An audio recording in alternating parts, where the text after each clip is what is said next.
Shalom, selamat pagi dan selamat datang di Hidup Baru, saudaraku. Hidup Baru adalah ruang rohani di mana setiap hari kita akan dipulihkan oleh firman Tuhan, iman yang dikuatkan dan hidup dibaharui oleh kasih Tuhan. Saya berdoa kita semua mengalami pertobatan yang sejati, hidup yang pulih dari luka lama.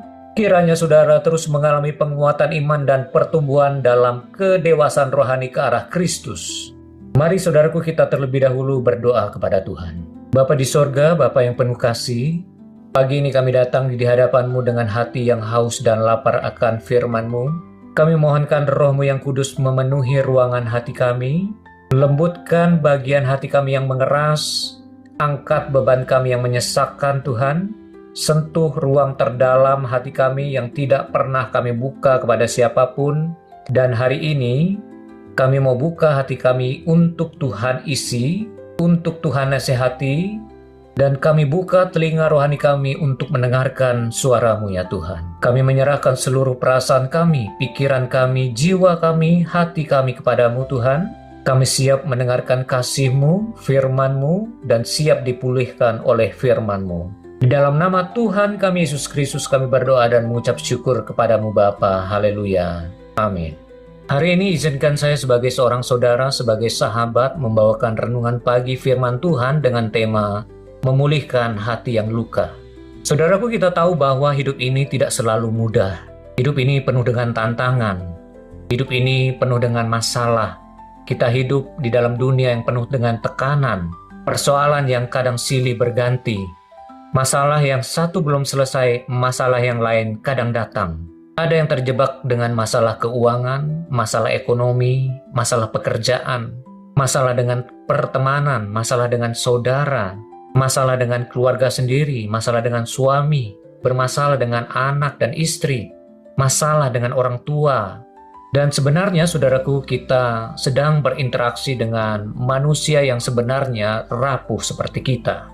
Dan tanpa kita sadari, kita membawa luka-luka yang tidak terlihat di permukaan. Kita sedang menyimpan kekecewaan, kita sedang menyimpan pahit hati. Mungkin ada orang yang hari-hari ini melukai kita dengan kata-katanya, ada yang melukai kita dengan sikapnya, ada yang melukai kita dengan pengkhianatannya. Mungkin ada orang yang melukai bukan karena ia jahat, tetapi karena mereka sendiri terluka, saudaraku. Dunia ini penuh dengan orang yang tersenyum, tetapi hatinya sebenarnya terluka dan menangis. Ada orang yang kelihatannya tertawa, tetapi jiwanya sebenarnya jiwa yang mengalami kepahitan. Saudaraku, sama halnya terjadi pada orang lain. Ada yang pernah dikhianati, ada yang pernah ditolak, ada yang pernah kehilangan sesuatu yang berharga. Banyak orang terlihat kuat, tetapi sebenarnya ia rapuh. Mungkin banyak orang yang masih beribadah, masih melayani, tetapi masih membawa hati yang remuk. Oleh sebab itu, pagi hari ini saya ajak saudara untuk merenungkan dalam hati yang paling dalam, bagaimanakah kondisi hati kita hari ini di hadapan Tuhan. Saudaraku, Tuhan hadir untuk memulihkan hidup kita. Tuhan tidak tertarik pada kekuatan kita, saudaraku, tetapi Tuhan tertarik kepada hati yang mau mencari Dia. Tuhan sangat peduli bagian dari hati kita yang paling lemah, paling rapuh, dan paling hancur. Hari ini kita akan belajar bahwa Tuhan bukan hanya menyelamatkan, saudaraku. Tuhan bukan hanya menyembuhkan. Tuhan bukan hanya memulihkan. Tetapi Ia membalut luka-luka kita yang tidak pernah dilihat orang lain dengan firman-Nya. Dalam Mazmur 147 ayat yang ketiga, firman Tuhan berkata, Ia menyembuhkan orang-orang yang patah hati dan membalut luka-luka mereka. Saudaraku, ada dua kata penting di sini, yaitu menyembuhkan, yaitu dengan kata rapa. Ini berarti mengembalikan bentuk yang rusak, memulihkan bagian yang sobek, menata kembali hati yang berantakan, saudaraku. Tuhan hadir untuk mengembalikan bentuk hati kita yang rusak, saudaraku. Keadaan hati kita yang hancur. Tuhan pulihkan bagian yang sobek, menata kembali bagian yang berantakan, sehingga kembali teratur dan sempurna di hadapan Tuhan. Adapun kata yang kedua adalah membalut. Tuhan membalut luka bukan hanya satu kali sentuhan, saudaraku, tetapi Ia terus merawat kita dengan kasih dan kesetiaannya yang tiada batas, saudaraku. Mungkin hari ini kita dapatkan hati kita, hati yang sedang hancur berkeping-keping. Kehilangan bentuk, kehilangan arah, kehilangan harapan, kehilangan kekuatan untuk bangkit. Tetapi dengar saudara, Tuhan Yesus datang bukan hanya untuk menghapus dosa. Tuhan hadir agar kita bangkit. Tuhan hadir agar Ia memberikan kita harapan yang baru. Ia memberikan kita kekuatan yang baru, damai sejahtera-Nya yang tiada batas. Tuhan memberi kita kembali keberanian untuk menghadapi hidup ini. Dalam kitab Mazmur 34 ayat yang ke-18, firman Tuhan berkata, Tuhan itu dekat kepada orang-orang yang patah hati, dan Ia menyelamatkan orang-orang yang remuk jiwanya. Saudara, ketika kita mengalami pergumulan, permasalahan yang tiada henti, membuat hati kita menjadi hancur, remuk, berkeping-keping, justru di momen itu Tuhan ada, Tuhan hadir di dekat kita. Banyak orang tidak menyadari hal ini, saudaraku. Maka dari itu ketika kita menghadapi suatu masalah, dan kita tidak mengerti jalan keluarnya bagaimana, justru dari sanalah kita harus datang kepada Tuhan dengan rendah hati, sebab Tuhan peduli, Tuhan dekat dengan orang yang remuk hatinya. Ingatlah selalu Tuhan senantiasa hadir bagi mereka yang sedang dilanda kesedihan dan kepedihan hati. Tuhan tidak membiarkan jiwa kita yang remuk tanpa perlindungan dan penghiburan dari Dia. Oleh sebab itu kehadiran Tuhan kita perlukan, saudaraku. Sebab kehadiran Tuhan menjadi sumber kekuatan dan pemulihan di saat yang tergelap sekalipun. Maka firman Tuhan ini merupakan penghiburan yang luar biasa bagi kita. Sebab kita mengetahui bahwa Allah tidak pernah meninggalkan kita. Kita tidak pernah sendirian dalam menghadapi pergumulan hidup kita. Saudaraku, ada pertanyaan begini, mengapa hati kita perlu dipulihkan? Yang pertama, saudaraku, karena hati kita ini mudah cemar, saudaraku.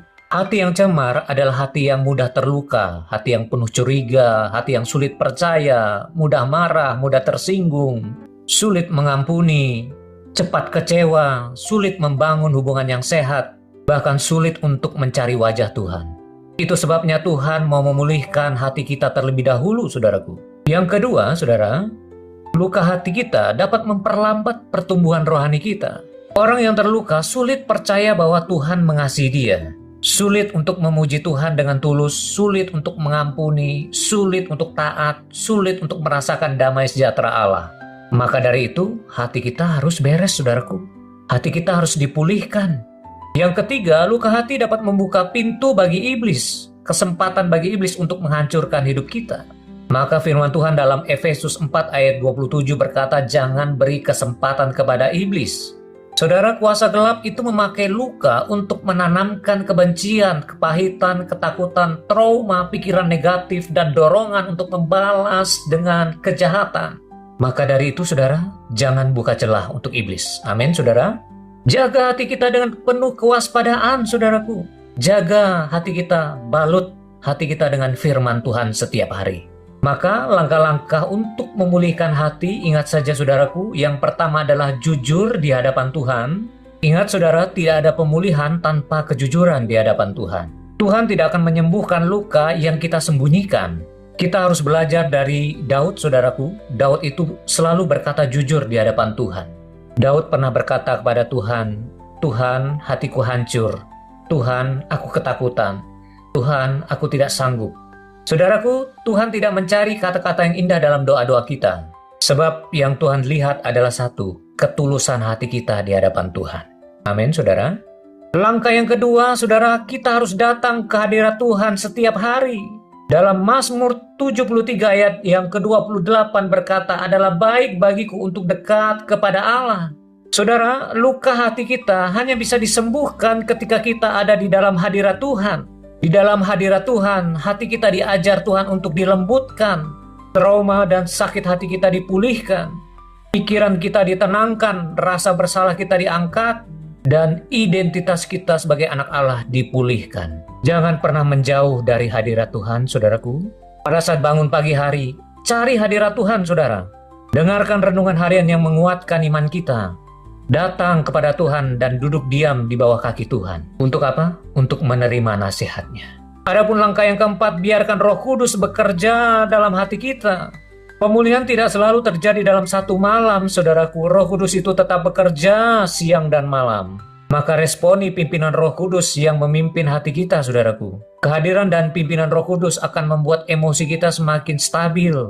Pikiran kita menjadi lebih tenang, tidak cepat tersinggung, lebih mudah bersyukur, lebih mudah percaya kepada Tuhan. Maka dari itu, saudara, tunduklah kepada pimpinan Roh Kudus yang memimpin hatimu. Adapun bagian yang kelima, saudara, bangunlah komunitas yang sehat. Tidak ada seorang pun yang sembuh sendirian, saudara. Kita tidak diciptakan untuk berjalan sendiri. Temukan komunitas yang sehat, yang menguatkan, yang saling menopang, yang saling mendoakan, yang saling memulihkan, yang saling mendorong di dalam Kristus. Temukan itu, saudaraku. Amin, saudara. Jadi ingat, saudara, luka hati kita tidak bisa disembuhkan oleh waktu, tetapi oleh hadirat Tuhan, saudaraku. Tuhan tidak ingin engkau tampak kuat di luar, tetapi hancur di dalam. Tuhan mengasihimu begitu dalam sehingga Tuhan peduli, dan setiap luka yang kecil dalam hatimu Tuhan mau balut, saudaraku. Dan Tuhan mau pulihkan secara sempurna. Tidak peduli siapa yang melukai, tidak peduli berapa dalam luka itu, tidak peduli sudah berapa lama engkau menyimpannya, saudaraku. Tuhan sanggup memulihkannya dengan sempurna. Asalkan kita dengan rendah hati datang ke dalam hadirat Tuhan. Hidup baru dalam Kristus dimulai dari hati kita yang pulih, saudara. Dari hati yang pulih ini kita bisa mengasihi sesama kita dengan tulus dan sempurna. Melayani dengan hati yang tulus dan bersih. Selalu bisa mengucap syukur dalam segala keadaan. Orang yang hatinya pulih dapat berjalan dalam rencana Tuhan dengan penuh sukacita. Saudaraku, mari kita datang kepada Tuhan dan berkata, Tuhan, inilah hatiku. Tuhan, pulihkan aku. Mari kita datang kepada Tuhan, saudaraku. Tuhan, pagi ini kami membawa semua kepadamu. Tidak ada lagi yang kami sembunyikan, Tuhan. Sentuhlah hati kami dengan kasih-Mu yang lembut. Masuklah ke tempat-tempat terdalam dalam hati kami yang selama ini kami kunci. Balutlah dan pulihkanlah hati kami yang terluka. Tenangkan jiwa kami yang masih gelisah, Tuhan. Dan angkat setiap kepahitan, kekecewaan, ketakutan yang menekan hati kami. Tuhan, biarlah pagi ini menjadi titik awal pemulihan bagi hidup kami. Biarlah kasih-Mu mengalir seperti air yang hidup, membasuh luka hati kami, membentuk hati kami kembali, menguatkan hati kami yang rapuh, dan menghidupkan bagian diri kami yang hampir padam. Kami serahkan hidup kami ke dalam tangan-Mu, Tuhan. Kami percaya di dalam hadirat-Mu ada pemulihan, di dalam hadirat-Mu ada ketenangan sejati, ada damai sejahtera, sukacita, dan kebenaran. Bangunlah kami sebagai pribadi yang baru. Pulihkan hati kami ya Tuhan. Biarkan hidup kami kembali bersinar di dalam kasih-Mu. Di dalam nama Tuhan Yesus Kristus, kami berdoa dan mengucap syukur kepadamu Bapa. Haleluya. Amin. Saudaraku, sampai ketemu lagi. Tuhan Yesus memberkati kita semua.